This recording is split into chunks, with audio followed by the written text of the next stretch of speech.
Hello दोस्तों, I wish कि आप सब लोग ठीक ठाक और बढ़िया हो गए। तो यार आज हम लोगों का नेक्स्ट टॉपिक है बीएसएनए की वन लाइनर का, जिसमें मैंने एक सीरीज़ चला रखी है, जिसमें मैं सारे के सारे टॉपिक्स जो भी बीएसएनए की में हैं सिंगल लाइनर, हर एक टॉपिक एक एक लाइन हर एक चीज़ कवर कर रहे हैं। तो आज हम लोगों का नेक्स्ट टॉपिक है उत्तराखंड में खेल कूद। ठीक है, आज हम लोग इसमें देखेंगे क्या क्या इंपॉर्टेंट है पेपर के पर्सपेक्टिव से, या क्या क्या चीज़ें हमारी अपनी एक पर्सनल नॉलेज के लिए हम लोगों को पता होनी चाहिए। सबसे पहले हमारा 2001 को देहरादून में खेल अकादमी की स्थापना की गई थी। उत्तराखंड में क्षेत्रीय स्तर एवं जिला स्तर पर खेलों के उन्नयन एवं खिलाड़ियों के प्रोत्साहन हेतु खेल विभाग की स्थापना 13 अगस्त 2001 को खेल निदेशालय उत्तराखंड के नाम से देहरादून में की गई। उत्तराखंड में खेल विभाग की स्थापना कब की गई थी? 13 अगस्त 2001 को। ठीक है, साल ये ईयर याद रखना इसका। उत्तराखंड का प्राचीन खेल बाग बट्टी, उत्तराखंड का प्राचीन खेल। और उत्तराखंड का अभी का जो हमारा जो राज्य खेल के नाम से हम लोग, जैसे अभी वीडियो पटवारी में अगर आप लोगों ने जिसने पेपर दिया होगा आप लोगों को पता होगा, उसमें एक पेपर में क्वेश्चन पूछा था हमारा जो राज्य खेल है वो किस नाम से जाना जाता है। राज्य खेल हमारा फुटबॉल है। ठीक है, और उत्तराखंड का अगर प्राचीन खेल पूछेगा, देखो पेपर में कैसे जो एग्जामिनर है वो कैसे खेलता है, उत्तराखंड का राज्य खेल डाल देगा या उत्तराखंड का जैसे प्राचीन खेल डाल दिया उसने, उसमें वो बागपट्टी डालेगा, बागबट्टी डालेगा, एक डालेगा फुटबॉल, एक कुछ और ऐसे दो स्पोर्ट्स डाल देगा, जो कि जिसमें बच्चे कंफ्यूज होते हैं। अब जो बच्चे प्राचीन खेल या राज्य खेल नहीं पढ़े रहेंगे, जिनको पता नहीं होगा कि करंट खेल कौन सा है, प्राचीन खेल कौन सा है, वो कंफ्यूज हो जाएगा, पेपर गलत हो जाएगा। ठीक है, क्वेश्चन गलत हो जाएगा। तो हम लोगों को क्वेश्चन को ध्यान से देखते हुए चलना है। उत्तराखंड का प्राचीन खेल हमारा बागबट्टी, उत्तराखंड का राज्य खेल हमारा फुटबॉल। फुटबॉल को उत्तराखंड का जो राज्य खेल है, जो राज्य खेल फुटबॉल है, वो कब घोषित किया था? फुटबॉल 11 अगस्त 2011 को। 11 अगस्त 2011 को उत्तराखंड का राज्य खेल फुटबॉल घोषित हो गया था और 13 अगस्त 2001 को खेल विभाग की स्थापना हुई थी। ठीक है, डेट याद रखना और सन याद रखना। सन तो दोनों के सेम आप लोगों को दिख ही गया होगा, 2001 11 अगस्त और 13 अगस्त इंपॉर्टेंट डेट है, ये याद रखना। अब इसी में हम लोग आगे बढ़ते हैं। Dehradun district sports association DDSA का गठन 1937 ईस्वी में हुआ, जिसका संबंध फुटबॉल खेल से था। 13 अगस्त 2019 को उत्तराखंड को BCCI की सदस्यता मिली, जिसके बाद राज्य की अपनी रणजी टीम बनाई गई थी। देहरादून में महाराणा प्रताप और अगस्त्य मुनि में स्पोर्ट्स कॉम्प्लेक्स की स्थापना की गई। उत्तराखंड में प्रथम बार दक्षिण एशियाई शीतकालीन सैफ खेलों का आयोजन जनवरी 2011 में औली एवं देहरादून में हुआ था। महाराणा प्रताप स्पोर्ट्स कॉलेज रायपुर देहरादून की स्थापना 1993 में हुई थी। थोड़ा टिपिकल नाम है, पेपर में पूछ सकता है। महाराणा प्रताप स्पोर्ट्स कॉलेज रायपुर देहरादून की स्थापना 1993 में हुई थी। अगर ईयर नहीं भी पूछेगा, ये भी पूछ सकता है कि कहाँ है महाराणा प्रताप स्पोर्ट्स कॉलेज। ठीक है, Baichung Bhutia football school Clement Town Dehradun में है। देहरादून फुटबॉल अकादमी की स्थापना 2011 में हुई थी। पर्वतारोही शीतल राज माउंट अन्नापूर्ण चोटी की फतह करने वाली सबसे कम उम्र की महिला बनी। इन्हें 2021 में तेंजिंग नोर्गे राष्ट्रीय पुरस्कार मिला। पर्वतारोही शीतल राज माउंट अन्नापूर्ण चोटी की फतह करने वाली सबसे कम उम्र की महिला बनी। इन्हें 2021 में तेंजिंग नोर्गे राष्ट्रीय पुरस्कार मिला। ठीक है, नाम याद रखना, कौन से सन में कौन सा पुरस्कार मिला वो भी याद रखना। 2021 में NIAM के प्रधानाचार्य कर्नल अमित बिष्ट को तेंजिंग नोर्गे एडवेंचर अवार्ड से सम्मानित किया गया। महिम वर्मा उत्तराखंड क्रिकेट संघ के सचिव हैं, जो BCCI के उपाध्यक्ष पद पर भी रह चुके हैं।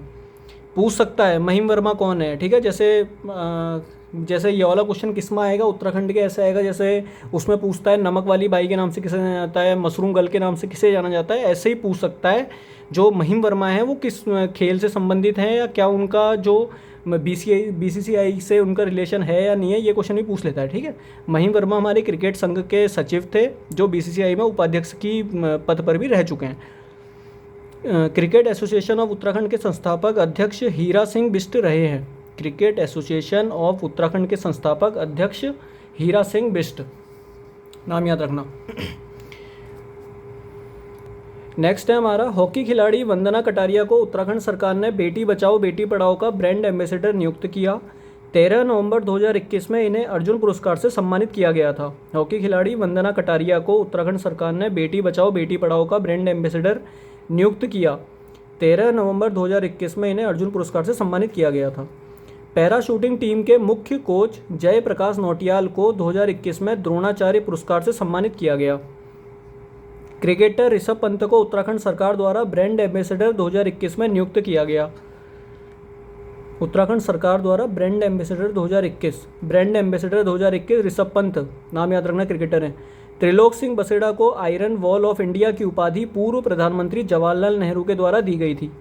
त्रिलोक सिंह बसेड़ा को आयरन वॉल ऑफ इंडिया, एक आयरन वॉल ऑफ इंडिया से मेरे को क्वेश्चन याद आ गया, कमेंट सेक्शन में इसका आंसर देना आप लोग। आयरन पंत के नाम से किसे जाना जाता है, उनका नाम बताना मेरे को, ठीक है। आयरन पंत, जैसे अभी यहाँ पर आयरन वॉल ऑफ इंडिया है, ऐसे एक आयरन पंत के नाम से किन्हीं का नाम है, आप बताना कमेंट सेक्शन में कहाँ से वो रिलेट करती हैं और किस नाम से उनका मुख्य नाम था वो बताना। त्रिलोक सिंह बसेड़ा को आयरन वॉल ऑफ इंडिया की उपाधि पूर्व प्रधानमंत्री जवाहरलाल नेहरू के द्वारा दी गई थी। हिंदी फिल्म चक दे इंडिया हॉकी खिलाड़ी मीर रंजन नेगी के जीवन पर आधारित है। गीता टंडन का संबंध टेबल टेनिस से है। जनवरी 2011 में प्रथम दक्षिण एशियाई शीतकालीन खेलों का आयोजन औली एवं देहरादून में हुआ था, जिसका शुभंकर भरल था। राज्य का पहला बालिका स्पोर्ट्स कॉलेज लोहाघाट चंपावत में प्रस्तावित है। चीन में चल रही विश्व की सबसे खतरनाक फाइट MMA में उत्तराखंड के खिलाड़ी अंगद बिष्ट रुद्रप्रयाग ने सफलता प्राप्त की। 5वें राज्य ओलंपिक खेलों का आयोजन 2020 से 5वें राज्य ओलंपिक खेलों का आयोजन 20 से 27 सितंबर 2024 के मध्य गोलापार, हल्द्वानी तथा उधमसिंह नगर में किया गया। ठीक है। मनोज सरकार स्पोर्ट्स स्टेडियम, 5वें राज्य ओलंपिक खेलों का आयोजन 20 से 27 सितंबर 2024 के मध्य गोलापार, हल्द्वानी तथा उधमसिंह नगर में किया गया है। मनोज सरकार स्पोर्ट्स स्टेडियम, नाम ये है स्टेडियम का। ठीक है। उत्तराखंड के हॉकी खिलाड़ी बॉबी सिंह धामी का भारतीय हॉकी टीम में चयन हुआ है। मेनका गुंज्याल का संबंध पिथौरागढ़ जनपद से है। इन्हें लगातार 2 महीने में 3 मेडल जीतने वाली पहली स्नो स्कीयर बनने का गौरव प्राप्त हुआ है। देहरादून निवासी डॉक्टर अवनीश भट्ट अंतर्राष्ट्रीय जूडो रेफरी बन गए हैं। देहरादून निवासी डॉक्टर अवनीश भट्ट, भाई करंट का क्वेश्चन है, पूछ सकता है पेपर में। ठीक है, ये करंट अफेयर का है। अवनीश भट्ट, नाम याद रखना, कौन से खेल से संबंधित हैं? Judo karate. ठीक है, अंतर्राष्ट्रीय जूडो रेफरी बन गए हैं। अभिमन्यु क्रिकेट अकादमी उत्तराखंड में है। खिलाड़ी खेल कोटे के आधार पर राज्याधीन सेवाओं के सीधी भर्ती के पदों पर 4% आरक्षण प्राप्त कर सकते हैं। ठीक है। उत्तराखंड में खेल नीति 2021, राज्य में 16 जनवरी 2006 को खेल नीति की घोषणा हुई है एवं उसके बाद 2015 में खेल नीति बनी और अब मुख्यमंत्री पुष्कर सिंह धामी ने नई उत्तराखंड खेल नीति 2021 को मंजूरी दी है। नई खेल नीति के अनुसार राज्य के खिलाड़ियों को ओलंपिक खेलों में स्वर्ण पदक विजेता को 2 करोड़ रुपए, रजत पदक विजेता को 1.5 करोड़ रुपए तथा कांस्य पदक विजेता को 1 करोड़ रुपए का पुरस्कार दिया जाएगा। यह रजत पदक और कांस्य पदक, ये सिल्वर और वो हैं, हाँ, ब्रॉन्ज मेडल देख लेना आप लोग। किसी अंतर्राष्ट्रीय खेल प्रतियोगिता में स्वर्ण पदक विजेता को 30 लाख रुपए, रजत पदक विजेता को 20 लाख रुपए। अच्छा, देखो धनराशि अलग अलग है, याद रखना। अगर ओलंपिक खेलों में कोई खिलाड़ी सबसे पहले नंबर पे आता है उसको 2 करोड़ रुपए धनराशि दी जाएगी, सिल्वर मेडल वाले को 1.5 करोड़, ब्रॉन्ज वाले को 1 करोड़। ऐसे ही अगर कोई अंतर्राष्ट्रीय खेल प्रतियोगिता में हिस्सा लेता है और अगर गोल्ड मेडल जीतता है तो 30 लाख रुपये, सिल्वर मेडल के लिए 20 लाख रुपये और ब्रॉन्ज के लिए 15 लाख रुपये हैं। ठीक है। और ये नीति किसके उसमें कार्यकाल में लागू हुई है? पुष्कर सिंह धामी के 2021 की नीति है। ठीक है। मुख्यमंत्री खिलाड़ी प्रोत्साहन कार्यक्रम और योजना। खेल नीति 2021 के तहत मुख्यमंत्री खिलाड़ी प्रोत्साहन कार्यक्रम की शुरुआत अगस्त 2022 में हुई, जिसके तहत 14 से 23 वर्ष के प्रतिभावान खिलाड़ियों को जनपद स्तर पर छात्रवृत्ति, खेल किट, ट्रैक सूट एवं अन्य खेल संबंधी उपकरण उपलब्ध कराने का प्रावधान है। इस योजना का शुभारंभ 29 अगस्त 2021 को किया गया। इस योजना के तहत प्रत्येक जनपद स्तर पर प्रतिभावान 100 बालक बालिकाओं को चुना जाएगा, जो राज्य स्तर पर 1300 बालक बालिकाओं कुल 2600 का चयन किया जाएगा। राज्य के उदीयमान खिलाड़ियों को छात्रवृत्ति योजना। इस योजना के तहत राज्य के 8 से 14 वर्ष के खिलाड़ियों को प्रति माह 1500, 14 से 23 वर्षों के खिलाड़ियों को 2300 व वर्ष में एक बार खेल उपकरण क्रय हेतु 10,000 रुपये की धनराशि प्राप्त करने की व्यवस्था है। ठीक है, ये इतना इम्पोर्टेंट नहीं है। जो इम्पोर्टेंट ये है, ये 1.5 करोड़ रुपये, 2 करोड़ रुपये जो भी धनराशियाँ हैं, ये अंतर्राष्ट्रीय में दी जाती है या ओलंपिक में खेलने में दी जाती है, ये याद रखना है। और एक किसके जब कौन मुख्यमंत्री था, किसके कार्यकाल में खेल नीति बनी थी, ये याद रखना है। 2021 की मुख्यमंत्री पुष्कर सिंह धामी के अंडर। बॉबी सिंह धामी कौन से खेल से रिलेट करते हैं, अवनीश भट्ट कौन से खेल से रिलेट करते हैं, अमित बिष्ट कौन से खेल से रिलेट करते हैं, महिम वर्मा कौन से खेल से रिलेट करते हैं। सब एक एक चीज़ें आप लोगों को याद होनी चाहिए, ठीक है, इंपॉर्टेंट है चीज़ें। राज्य में खेल मैदान। राज्य में 2 अंतर्राष्ट्रीय स्टेडियम देहरादून व हल्द्वानी में है। एशिया का दूसरा सर्वाधिक ऊंचाई पर स्थित स्टेडियम रांसी स्टेडियम पौड़ी गढ़वाल में स्थित है। यह स्टेडियम अब राइफलमैन जसवंत सिंह रावत के नाम से जाना जाता है।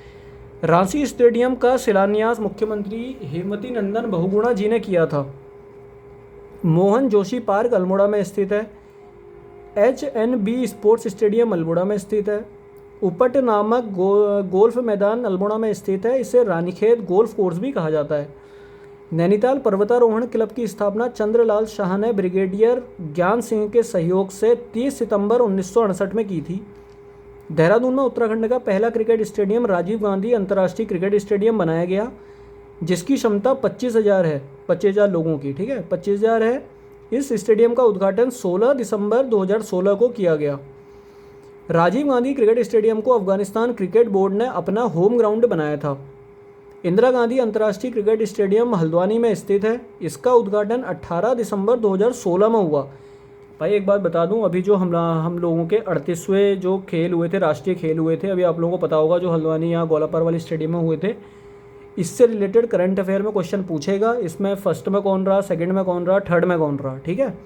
और दूसरा जो हल्द्वानी का क्रिकेट स्टेडियम है, अंतर्राष्ट्रीय क्रिकेट स्टेडियम, जिसे हम इंदिरा गांधी अंतर्राष्ट्रीय क्रिकेट स्टेडियम के नाम से जानते हैं, इसका जो उद्घाटन हुआ था वो कब हुआ था और किसने करा था। किसने करा था तो फिर भी एक बार के लिए रेयर केस आएगा, कब हुआ था ये आप लोगों को ध्यान में रखना है। 18 दिसंबर 2016 को हुआ था। खेल संस्थान और संगठन। नेहरू पर्वतारोहण संस्थान उत्तरकाशी 14 नवंबर 1965। नैनीताल पर्वतारोहण क्लब नैनीताल। ITBP का स्कीइंग प्रशिक्षण संस्थान ओली चमोली। पंडित नैन सिंह रावत माउंटेनरी प्रशिक्षण केंद्र Munsiyari Pithoragarh. Adventure lovers paragliding training centre Pithoragarh. Hari Singh Thapa sports college Lelu Pithoragarh. Maharana Pratap sports college Raipur Dehradun. Football अकादमी DFA देहरादून। राजीव गांधी अंतर्राष्ट्रीय क्रिकेट स्टेडियम रायपुर देहरादून। इंदिरा गांधी अंतर्राष्ट्रीय क्रिकेट स्टेडियम हल्द्वानी नैनीताल। स्वर्गीय दिनेश सिंह रावत जल क्रीड़ा एवं साहसिक खेल अकादमी 2014 में हुआ कोटी टिहरी। टिहरी से एक फैक्ट आप लोगों को बता दूं, अभी हम लोगों ने पढ़ा है, एशिया का दूसरा सर्वाधिक ऊंचाई पर स्थित स्टेडियम रांसी स्टेडियम पौड़ी गढ़वाल में पड़ता है, ठीक है। पौड़ी गढ़वाल आप लोग नाम याद रखना। एशिया का दूसरा सर्वाधिक ऊंचाई पर स्थित ये पौड़ी गढ़वाल, टिहरी गढ़वाल, इसलिए थोड़ा सा रिलेट हो जाएगा आप लोगों को, इसलिए मैंने चीज़ रिलेट करने के लिए बता रखा है, ठीक है। पौड़ी गढ़वाल में दूसरा एशिया का सबसे ज़्यादा ऊंचाई पर स्थित जो स्टेडियम है रांसी स्टेडियम है। कहाँ पड़ता है? पौड़ी गढ़वाल में। नाम याद रखना, नाम याद रखना और कहाँ पड़ता है, मोस्ट इंपॉर्टेंट है कहाँ पड़ता है। वंदना कटारिया, जैसे अगर आप लोगों ने देखा होगा अभी जो वीडियो पटवारी का लास्ट पेपर हुआ था उसमें एक क्वेश्चन पूछा था, जो अस्कोट वन्यजीव विहार है वो कहाँ पड़ता है, उसका ना लेंथ पूछा, कितने में फैला हुआ है, कौन कौन से जिलों से सीमा बनाता है, कुछ नहीं पूछा। जैसे ये हमारा जिम कॉर्बेट पार्क है 1936 में बना था, तो जिम कॉर्बेट पार्क हमारा जो 1936 में बना है ये कितने जिलों से सीमा साझा करता है, ये पूछता है पेपरों में, इसलिए इसको अच्छे से ध्यान रख लेना। जिम कॉर्बेट पार्क किसके नाम पे पड़ा था? पहले इसका नाम कुछ और था, अगर आप लोग अच्छे से पढ़ोगे जिम कॉर्बेट का नाम पहले कुछ और था। जिम कॉर्बेट एक अंग्रेज़ थे जो यहाँ घूमने के लिए आए हुए थे, उनके नाम पे जिम कॉर्बेट नेशनल पार्क पड़ा है। इसकी एक बार थोड़ा सा हिस्ट्री पढ़ लेना क्योंकि पूछता है पेपर में, ज़्यादा नहीं भी पढ़ोगे डीप में, इतना पढ़ लेना कि भाई ये जो हमारा जिम कॉर्बेट पार्क है ये कौन से नंबर पे आता है, कौन से सन में बना था, किसके नाम पे इसका नाम पड़ा था, कितने ज़िलों से सीमा साझा करता है। भाई कितने ज़िलों से सीमा साझा करता है, सारे के सारे वन्यजीव विहार पढ़ लेना, वाइल्ड लाइफ सेंचुरी, हर एक चीज़ पढ़ लेना, ठीक है। मैं पहले बता रहा हूँ, पेपर में पूछेगा, 2 क्वेश्चन टकराते हैं तो टकराते हैं, इसमें कोई इफ एंड बट का कोई सवाल ही नहीं है, पूछता है पेपर में, इस बार भी पूछा था। Vandana Kataria hockey stadium Roshnabad Haridwar. Jaswant Singh Rawat stadium Ransi stadium Pauri. Ice skating rink Dehradun. राज्य में निर्माणाधीन खेल स्टेडियम जो अभी निर्माण हुए नहीं है, जिनका जो चल रहे हैं अभी प्रोग्रेस में है। श्री परिपूर्णानंद स्टेडियम टिहरी गढ़वाल मुनि की रेती में। चंपावत में शूटिंग रेंज का निर्माण, गदरपुर में एक्सरसाइज हॉल का निर्माण, अल्मोड़ा में हेमवती नंदन बहुगुणा स्टेडियम को रात्रि स्टेडियम के रूप में विकसित किया जाएगा, रुद्रपुर में वेलोड्रोम का निर्माण कार्य, हरि सिंह थापा स्पोर्ट्स कॉलेज लेलू पिथौरागढ़ में 8 लेन 400 मीटर एथलीट सिंथेटिक ट्रैक निर्माण कार्य, श्रीकोट गंगा नाली स्टेडियम श्रीनगर में 400 मीटर 8 लेन एथलेटिक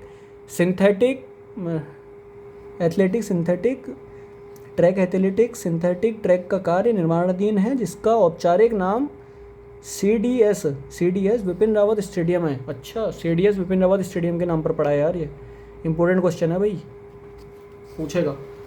राज्य में प्रमुख खेल खिलाड़ी मुक्केबाजी से हरि सिंह थापा पिथौरागढ़ निवासी। हरि सिंह थापा एशियाई खेलों में रजत पदक जीतने वाले पहले बॉक्सिंग खिलाड़ी हैं। पूछ सकता है पेपर में, जो पहला भाई उत्तराखंड में पहला ना भाई, चाहे खेल में है, चाहे पर्यावरण में है, चाहे किसी भी चीज़ में पहला याद कर लेना। जैसे राज्य ये वाइल्ड लाइफ सेंचुरीज हैं, नेशनल पार्क्स हैं, पहला याद रखना। जैसे आप लोगों को ध्यान होगा, मैंने आप लोगों को बताया था वीडियो पटवारी में जिम कॉर्बेट पार्क पहला है हम लोगों का, सबसे बड़ा है। सबसे बड़ा तो राजा जी है, शायद देहरादून में पड़ता है, लेकिन जो सबसे बड़ा है, ये सबसे पहले जो बना था 1936 में बना था, जो हम लोगों का जिम कॉर्बेट पार्क है। ये 4 जिलों से सीमा साझा करता है, मैंने पहले बता दिया है। 4 के 4 जनपदों को याद रखना भाई। पहले जो भी उत्तराखंड में है ना, जैसे मशरूमगल, और ये हमारा मशरूमगल हो गया, और एक आध चीज़ें और है यार, मैंने आप लोगों को शेयर करी थी, क्या थी वो एक, हाँ, नमक वाली के नाम से किसे जाना जाता है, नमक वाली, मशरूमगल, और एक आध नाम और हैं, सारे के सारे याद रखना।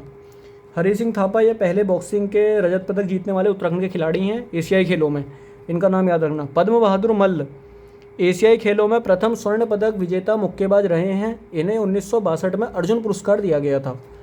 जयदेव बिष्ट को 2009 में द्रोणाचार्य पुरस्कार दिया गया था। महिला बॉक्सिंग खिलाड़ियों में प्रियंका चौधरी, संगीता कुमारी, विनीता मेहर, नीलम, कमला बिष्ट आदि हैं। प्रियंका चौधरी ने वियतनाम में हुई एशियन बॉक्सिंग चैंपियनशिप के महिला वर्ग में कांस्य पदक जीता। मुक्केबाज खिलाड़ी निवेदिता कार्किका को तीलू रौतेली राज्य पुरस्कार 2023 से सम्मानित किया गया। भाई करंट का क्वेश्चन 2023, तीलू रौतेली राज्य पुरस्कार 2023 से किसको सम्मानित किया गया है? मुक्केबाज खिलाड़ी निवेदिता कार्की, नाम याद रखना। किससे रिलेटेड है? मुक्केबाजी से।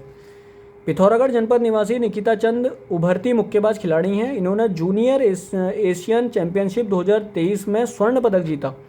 पिथौरागढ़ निवासी नेहा कसनियाल अंतर्राष्ट्रीय मुक्केबाज हैं। इन्होंने एशियन चैंपियनशिप 2019 में भागीदारी की थी। राज्य के प्रमुख मुक्केबाजी खिलाड़ी जयदेव बिष्ट, राजेंद्र कुमार पुनेड़ा, धर्मचंद, दिलीप कुमार पौरी, रमेश सिंह नेगी, राजेंद्र सिंह जेठी, नरेंद्र सिंह बिष्ट, अरुण चौहान, कविंद्र बिष्ट, अरविंद कुमार, भूपेंद्र टाकुली, देवी चंद, धर्मेंद्र प्रकाश भट्ट, प्रकाश जग थापा, जनार्दन सिंह वाल्दिया आदि हैं। यार मैं एक फैक्ट बता दूं आप लोगों को, थोड़ा सा यूके ट्रिपल एस से यूके पीएससी को जो पूछने का पेपर का एक तरीका है ना, जब से मैं पेपर देता आ रहा हूँ मेरे को जितना आइडिया है, मोस्टली जो आयोग पूछता है, मोस्टली सबसे ज़्यादा पूछता है जो प्रथम रहे हैं किसी भी चीज़ में प्रथम रहे हो। ये जैसे इसमें बहुत सारे नाम दे रखे हैं ना, राज्य के प्रमुख मुक्केबाजी खिलाड़ी। अपने एक बार नॉलेज के लिए याद रखना कि हाँ भाई मुक्केबाज खिलाड़ी ये हैं, एक दो बार रीडिंग कर लेना ताकि पेपर में अगर टकरा जाए, वैसे तो बहुत रेयर है, नहीं टकराएगा। क्योंकि अगर भाई मुक्केबाजी बॉक्सिंग में ऑलरेडी इतने सारे हमारे पास फैक्ट हैं, पद्म बहादुर मल, हरि सिंह थापा, फिर उसके बाद प्रियंका चौधरी, संगीता कुमारी, विनीता मेहर, फिर उसके बाद निवेदिता कार्की करंट 2023 का क्वेश्चन है, फिर उसका निकिता चंद 2023 का क्वेश्चन है, नेहा कसनियाल 2019 का क्वेश्चन है। ये क्वेश्चन ऐसे है ना, ये क्वेश्चन टकराएंगे। अब जैसे इसमें बहुत सारे नाम है, आयोग इसमें नहीं जाता है, बहुत रेयर है कि इसमें जाएगा। अगर उसे मेरिट ऊपर नीचे करनी होगी पेपर में तो ही जाएगा, वरना नहीं जाता है, बहुत रेयर है। तो इन चीज़ों को ज़्यादा प्रेफरेंस देना कि ये आप लोगों को ज़्यादा याद रहें। भारोत्तोलक खिलाड़ी केसी सिंह बाबा राज्य के प्रथम अंतर्राष्ट्रीय भारोत्तोलक रहे हैं। ये 2004 में नैनीताल से सांसद भी रह चुके हैं। फैयाज अहमद अंसारी उधम सिंह नगर के अंतर्राष्ट्रीय भारोत्तोलक खिलाड़ी हैं। इन्हें स्ट्रॉन्ग मैन ऑफ इंडिया कहा जाता है। हंसा मनराल शर्मा पिथौरागढ़ की निवासी हैं। इन्हें सन 2001 ईस्वी में द्रोणाचार्य पुरस्कार से सम्मानित किया गया। यह पुरस्कार पाने वाली प्रथम महिला हैं जगजीत सिंह। देखो प्रथम, भाई प्रथम याद रखना, मैं अभी भी बता रहा हूँ, प्रथम याद रखना भाई, दिमाग में घुसाड़ लेना इनको, कुछ भी हो जाए कैसे याद रखो, याद करो, प्रथम वालों को बिल्कुल याद करो। जगत सिंह उधम सिंह नगर निवासी राष्ट्रीय स्तर के भारोत्तोलक खिलाड़ी हैं। जरूरी नहीं है कि वीडियो पटवारी में ही पूछे क्वेश्चनों को, जरूरी नहीं है भाई। अब आने वाले जैसे कनिष्ठ साहब का पेपर है, कोई उत्तराखंड के जैसे, और अभी फॉर ये इसका पूछेगा यार, सब इंस्पेक्टर के पद आएंगे, कांस्टेबल के पद आएंगे, जब भी आएंगे, आने हैं ही पेपर, तो उसमें पूछ सकता है, इसलिए इनको एक बार देख लेना यार।